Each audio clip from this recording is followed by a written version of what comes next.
நிலாவோட இந்த ஒரிஜினல் ஜாதகத்தை திரும்பவும் ஜோசியர்கிட்ட காமிச்சு இதுல எதுவும் வில்லங்க இருக்கான்னு கேட்டுக்கணும்.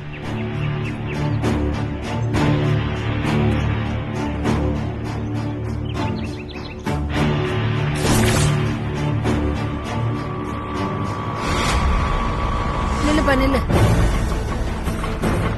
இங்கதான் கேட்கணும் லட்சுமணன் இருக்கு. சரிம்மா. என்னது அத்தாச்சி ஹாஸ்பிட்டலுக்கு சாப்பாடு கொண்டுட்டு போறேன்னு சொன்னிச்சு. ஆனா இப்ப சாப்பாடு இல்லாம ஆட்டோவில் ஏறி இந்த பக்கமா போகுது. பண்ணிக்கிட்டே காசு பண்ணே வேணாம்.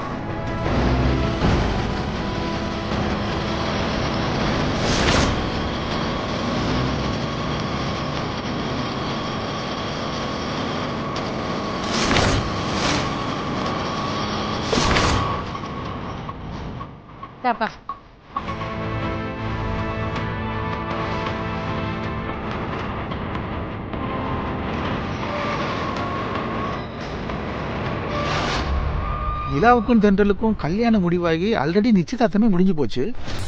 அப்புறம் எதுக்கு அத்தாச்சி இங்க வந்திருக்கு? சரி போய் பாப்போம். ஆட்டோக்கு பணம்பா. கொஞ்சம் நேரம் வெயிட் பண்ணியா, வந்து தரேன். மேல பார்த்தா போயிட்டு திரும்ப ஆள மாதிரி தெரியல. ஒழுங்கா பணத்தை கொடுத்துட்டு போ. எல்லாருக்கும் நம்மளை பத்தி தெரிஞ்சு போச்சியா. இந்த புடி.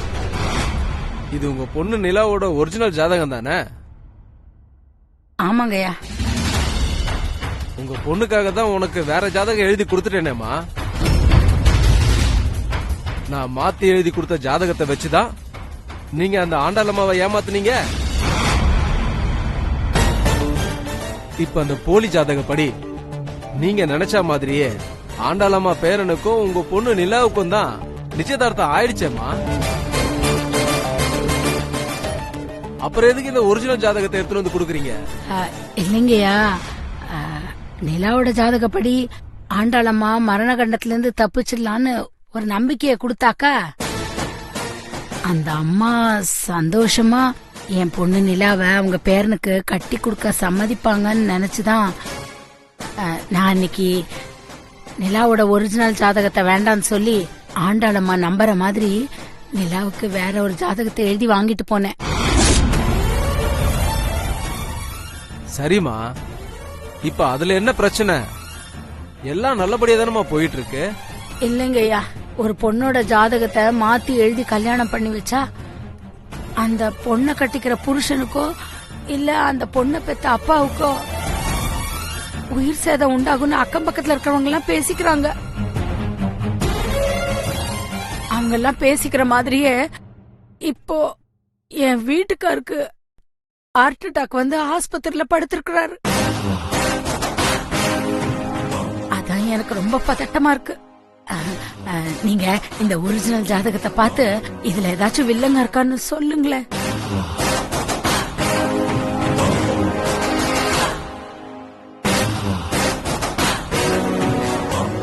இந்த ஜாதகப்படி உங்க குடும்பத்துல உள்ளவங்களுக்கு யாருக்கும் எந்த வில்லங்கமும் வராதுமா. அப்படின்னா என் புருஷனுக்கு இப்ப ஹார்ட் அட்டாக் வந்திருக்கே, அது வேற ஏதாவது பிரச்சனையில வந்திருக்குமா. மத்தபடி இந்த ஜாதகத்துக்கும் அதுக்கும் இதுக்கும் எந்த சம்பந்தமும் இல்லமா. ஆனா இந்த பொண்ணு மருமகளா போற வீட்ல ஒரு பெரிய விபரீதம் நடக்கிறதுக்கு வாய்ப்பு இருக்குமா. என்ன சொல்றீங்க ஜோசியரே? அப்படின்னா என் பொண்ணு கட்டிக்கு போற மாப்பிள்ளையோட உயிருக்கு ஏதாச்சும் ஆபத்து வந்துருமா? அதெல்லாம் இல்லமா. மாப்பிள்ளைக்கும் உங்க பொண்ணுக்கும் எந்த விதமான பிரச்சனையும் வராதுமா. அப்படின்னா அந்த வீட்ல யாருக்கு பிரச்சனை வரும்னு சொல்றீங்க? அந்த வீட்ல இருக்க பெரியவங்க யாராவது சிவலோக பிராப்தி அடைய வாய்ப்பு இருக்குமா. அப்படின்னா அங்க இருக்க பெரியவங்க யாராவது சீக்கிரமா இறந்துருவாங்கன்னு சொல்றாரு.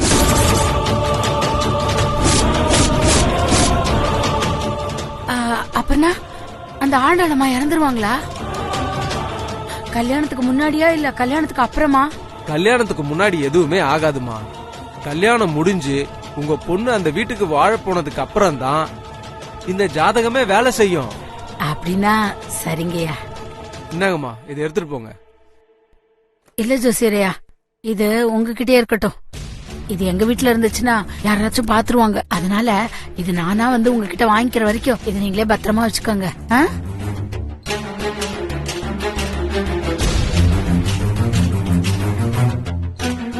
ஜோசியரையா, இந்த ஜாதக விஷயம் கடைசி வரைக்கும் யாருக்கும் தெரியாம பாத்துக்குங்கய்யா.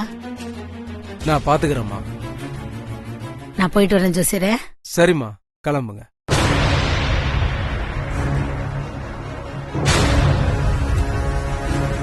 அத்தாச்சி, நிலா கல்யாணத்துல ஆண்டாளமாவ இந்த அளவுக்கு ஏமாத்திருக்கியா? இது போது அத்தாச்சி எனக்கு. மாமா, அதான் ஆபரேஷன் நல்லபடியா முடிஞ்சிருச்சுல, இன்னும் ஏன் டல்லாவே இருக்கீங்க? இனிமே உங்களுக்கு எந்த பிரச்சனையும் வராது. கொஞ்சம் ரிலாக்ஸா இருங்க மாமா. முடியலையே தம்பி, என் கண்ணு முன்னால என் பொண்ணோட வாழ்க்கை கேள்விக்குறியா போகுதுன்னு நினைக்கும் போது என்னால பார்த்துட்டு எப்படி நிம்மதியா இருக்க முடியும்? பாத்தீங்களா அத்தை, கான்ஷியஸ் வந்து கண் முழிச்சதுல இருந்து நிலாவை பத்தி தான் புலம்பிட்டு இருக்காரு. நான் என்ன சொன்னாலும் கேட்க மாட்டேங்கிறாரு. அண்ணே, நான் உங்களை அண்ணனை கூப்பிடுறது வெறும் வார்த்தையில மட்டும் இல்ல, உங்களை என் கூட பிறந்த அண்ணனாவே நினைச்சுதான் நான் அப்படி கூப்பிடுறேன். நிலாவை பத்தி நீங்க எதுக்காகவும் கவலைப்படவே வேண்டாம். எனக்கு தென்றல் மட்டும் மருமக இல்ல, நிலாவும் என் மருமக தான். அவ வாழ்க்கைய காப்பாத்த வேண்டிய பொறுப்பு உங்களுக்கு மட்டும் இல்ல, எனக்கும் இருக்கு. என் மாமியாரால நிலாவுக்கு எந்த பிரச்சனையும் வராம நான் பாத்துக்கிறேன். நிலாவை அந்த வீட்டுக்கு மருமகளா போக விடாம நானும் தென்றலும் எப்படியாவது தடுத்து நிறுத்திடுவோன்னு. உங்க உடம்பு முழுசா குணமாகற வரைக்கும் நீங்க எதை பத்தியும் கவலைப்படாம நிம்மதியா இருங்க. ஆமாப்பா, நம்ம குடும்பத்துக்கு நீங்க தான் ஆணி வேறு. அதை இதனை யோசிச்சு நீங்க நிம்மதியை இழந்துட்டீங்கன்னா நம்ம குடும்பமே ஆட்டம் கண்டுடும்பா. பிளீஸ்பா, மனசு கொஞ்சம் அமைதியா வச்சுக்கோங்க. மாமா, ஆண்டாள் பாட்டியால நிலா வாழ்க்கைக்கு ஒரு சின்ன பிரச்சனை வந்தாலும் நாங்க யாரும் பாத்துக்கிட்டு சும்மாலாம் இருக்க மாட்டோம். தயவு செய்து நீங்க கொஞ்சம் பதட்டம் இல்லாம இருங்க மாமா. நீங்க பதட்டம் இல்லாம இருந்தாதான் நாங்க நிலா வாழ்க்கையை எப்படி காப்பாத்துறதுன்னு நிதானமா யோசிக்க முடியும். அப்பா, என்னப்பா, நாங்க எல்லாரும் இவ்ளோ சொல்றோம், நீங்க இன்னும் அதே டென்ஷன்லயே இருக்கீங்களே. அப்பா, ரிலாக்ஸ்டா இருங்க. நம்ம எல்லாரையும் மீறி அந்த ஆண்டாள் பாட்டி நிலாவை என்ன செஞ்சிருவாங்க? ப்ளீஸ்பா, புரிஞ்சுக்கோங்க ப்ளீஸ்.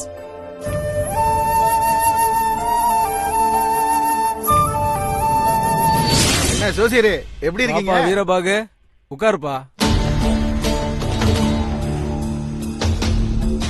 என்னையா பார்த்து ரொம்ப நாள் ஆச்சு?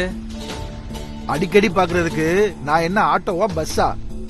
வீரபாகுயா, என்னையெல்லாம் எப்போவாதான் பார்க்க முடியும். இந்த நக்கலுக்கெல்லாம் ஒன்னும் குறைச்சல் இல்ல. சரி, என்ன விஷயமா வந்திருக்க சொல்லு. அப்படி கேளு.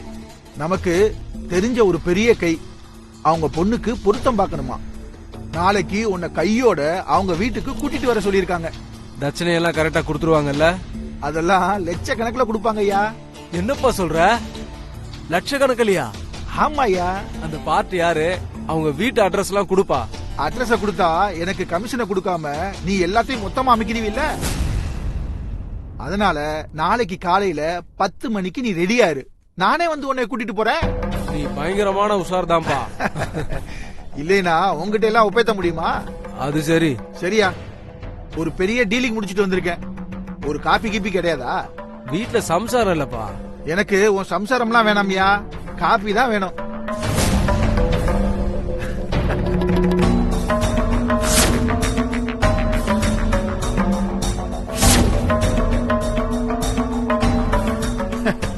இந்த வீரபாவுக்கு எங்க போனாலும் வசூல் வேட்டதான்.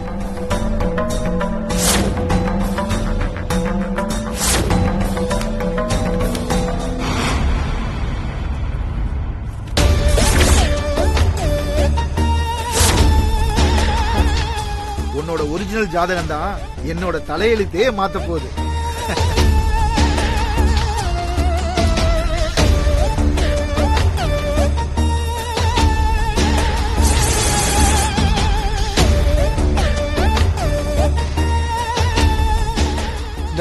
காப்பியை குடி.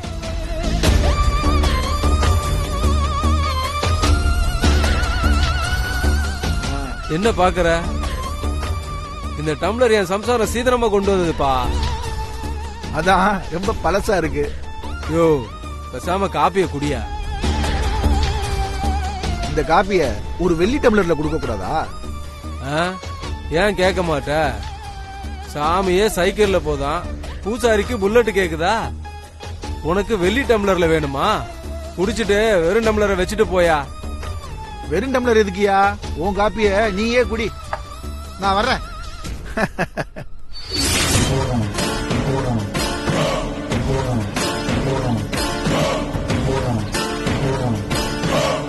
அத்தாச்சி,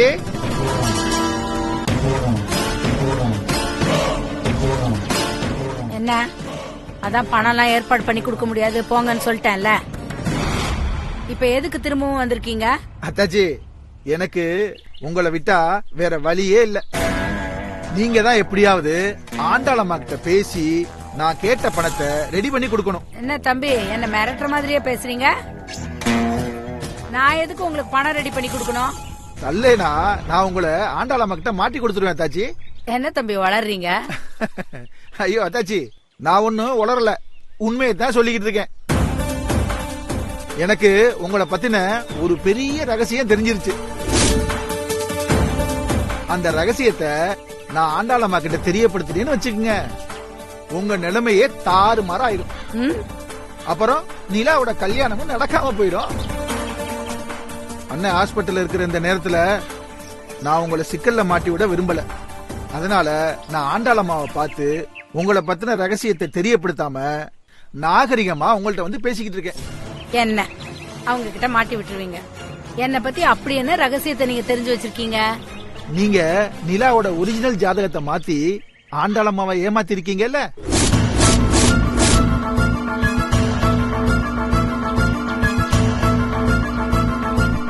கொஞ்ச நேரத்துக்கு முன்னாடி நீங்க நிலாவோட ஜாதக விஷயமா நம்ம குடும்ப ஜோசியர் மாசிலாமணிய பாத்தீங்கல்ல.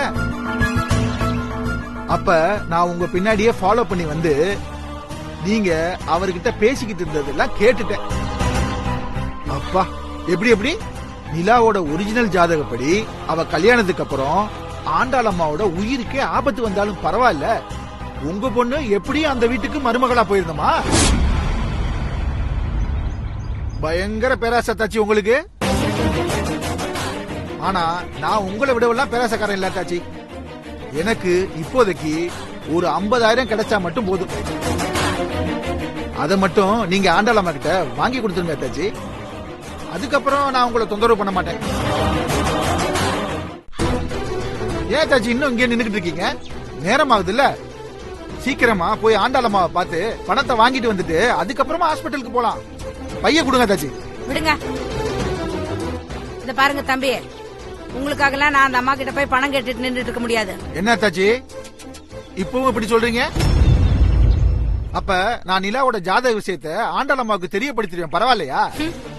நீங்க போய் சொன்னா அந்த அம்மா அப்படியே உடனே நம்பிடுவாங்களா? அப்புறம் அந்த அம்மாவை பொறுத்த வரைக்கும் நான் உங்களோட பயங்கரமான விசுவாசி. அது மட்டும் இல்ல, நீங்க யாரு, நீங்க எப்பேற்பட்ட ஃப்ராடுன்னு அந்த அம்மாவுக்கு நல்லா தெரியும். அதனால நீங்க என்ன பத்தி அந்த அம்மா கிட்ட எப்படி சொன்னாலும் அவங்க என்ன நம்ப மாட்டாங்க. உண்மையாவா? ஆமா. சரி, எதுக்கும் நான் இந்த ரகசியத்தை அவங்க கிட்டே சொல்லி பாக்குறேன். அவங்க நம்புறாங்களா இல்லையான்னு அப்புறமா தெரிஞ்சுக்கலாம். போங்க தம்பி, இப்பவே போங்க, தாராளமா சொல்லிக்குங்க.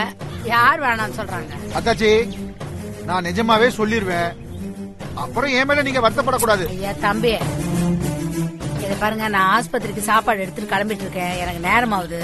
நீங்க கிளம்புங்க, தாராளமா போய் சொல்லுங்கன்னு சொல்லிட்டேன்ல, தாராளமா சொல்லுங்க. போங்க, போய் சொல்லுங்க முதல் வேலையா. அப்படியா? சரிங்க தாச்சி, நான் வரேன். ஐயோ, இந்த ஆள் உண்மையாவே அந்த அம்மா கிட்ட விஷயத்த சொல்லிடுவானோ? சொன்ன என்ன, இவன் சொல்றதெல்லாம் அந்த அம்மா கண்டிப்பா நம்பாது. இருந்தாலும் கடவுளே, இந்த விஷயத்துல நீ என்ன கைவிட்டுறாதப்பா. மேடம், கமின் சித்து.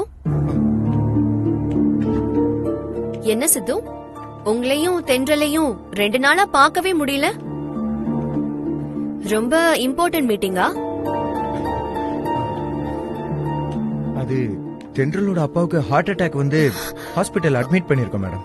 ஐயோ, ஆபரேஷனுக்கு 10 லட்சம் ரூபாய் பணம் தேவைப்பட்டுச்சு. அதுக்காக நானும் தென்றலும் 2 நாளா அங்கே இங்கேயும் அலைய வேண்டியதா இருந்துச்சு. பணம் கிடைச்சதா சித்து? அதெல்லாம் கிடைச்சிருச்சு மேடம். ஆபரேஷனும் நல்லபடியா முடிஞ்சிருச்சு. ஓ, இப்போ தென்றல் அப்பா எப்படி இருக்காரு? பரவாயில்ல மேடம், இப்ப கொஞ்சம் பெட்டரா தான் இருக்காரு. சரி, ஆபரேஷனுக்கு 10 லட்சம் தானே தேவைப்பட்டுச்சு. அத நீங்க என்கிட்ட கேட்டிருக்கலாமே. நான் உங்ககிட்ட கேட்கலான்னு சொன்னேன் மேடம். ஆனா தென்றல் வேண்டான்னு சொல்லிட்டாங்களே. ஏ என்ன மேடம் தெரியாத மாதிரி கேக்குறீங்க?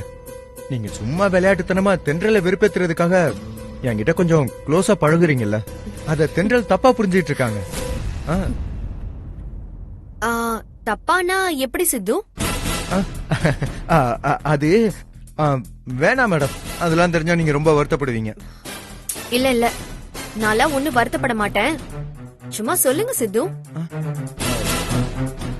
அவங்க நீங்க என்ன லவ் பண்ணி அவங்க கிட்ட இருந்து என்ன பிரிச்சிருவீங்கன்னு தென்றல் நினைச்சிட்டு இருக்காங்க.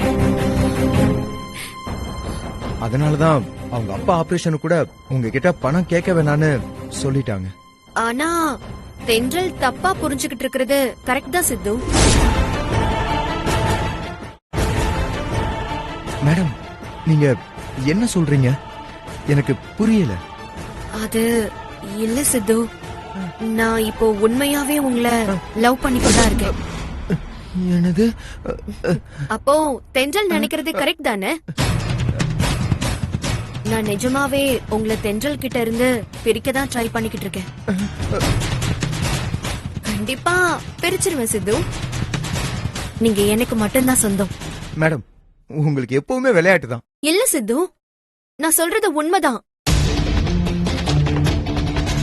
நான் ரியலாவே உங்களை லவ் பண்றேன். மேடம் சும்மா இருங்க மேடம். உங்களுக்கு எப்ப பார்த்தாலும் இதே வேலையா போச்சு. எப்ப பார்த்தாலும் தென்றல் வெறுப்பேத்திட்டே இருக்கீங்க. நல்ல வேலை இப்ப இங்க தென்றல் வேற இல்ல. இருந்திருந்தாங்கன்னு வச்சுக்கோங்க, நான் தொலைஞ்சேன். நான் வர்றேன் மேடம். சித்து,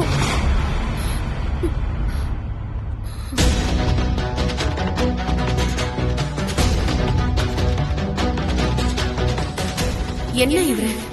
அவன் என்ன மாதிரி ஒரு அழகான பொண்ணு திரும்பி பார்க்க மாட்டாளான்னு தாவா இருக்கானுங்க. ஆனா நான் இவரை லவ் பண்றேன்னு ஓப்பனாவே சொல்றேன், புரிஞ்சுக்கவே மாட்டாரு. ஆனா உங்ககிட்ட எனக்கு பிடிச்சதே இந்த டீசன்சி தான் சித்து.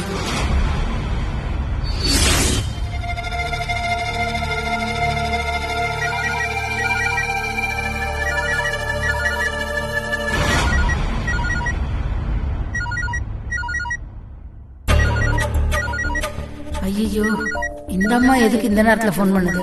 வீரபாபு சொன்ன மாதிரி நிலா ஜாதக விஷயத்த அந்த அம்மா கிட்ட சொல்லிட்டானோ? மா, உனக்கு வேண்டப்பட்டவங்க தானே கால் பண்றாங்க, அட்டென்ட் பண்ணி பேச வேண்டியதானே?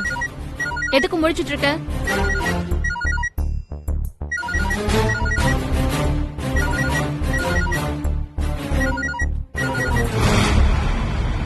ஹலோ அம்மா. ஏன் போன் எடுக்க இவ்வளவு நேரம்? அம்மா, அது நான் ஆஸ்பத்திரியில இருக்கேம்மா. அவருக்கு சாப்பாடு எடுத்து வச்சிட்டு இருந்தேன், அதனாலதான் போன் எடுக்க லேட் ஆயிடுச்சு. சரி, இப்ப நீ என்ன பண்றேன்னா அந்த ஹாஸ்பிட்டல்ல சொல்லி உன் பேர்ல சீக்கிரமா எமர்ஜென்சி வார்ட புக் பண்ணி வை. எதுக்குமா? உன் புருஷன் அங்க தனியா அட்மிட் ஆகி கஷ்டப்படுறான்ல, அதான் அவனுக்கு துணையா உன்னையும் அங்க அட்மிட் பண்ணலான்னு முடிவு பண்ணிட்டேன்.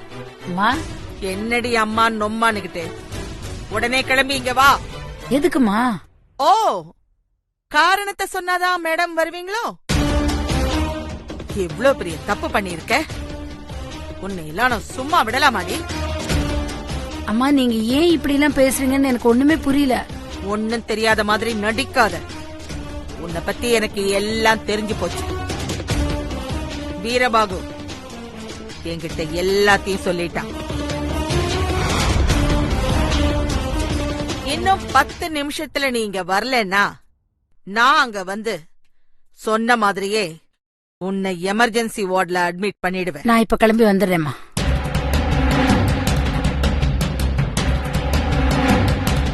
அம்மா என்ன இது? என்னாச்சு அம்மாக்கு? எங்கேயோ பதட்டமா போறாங்க.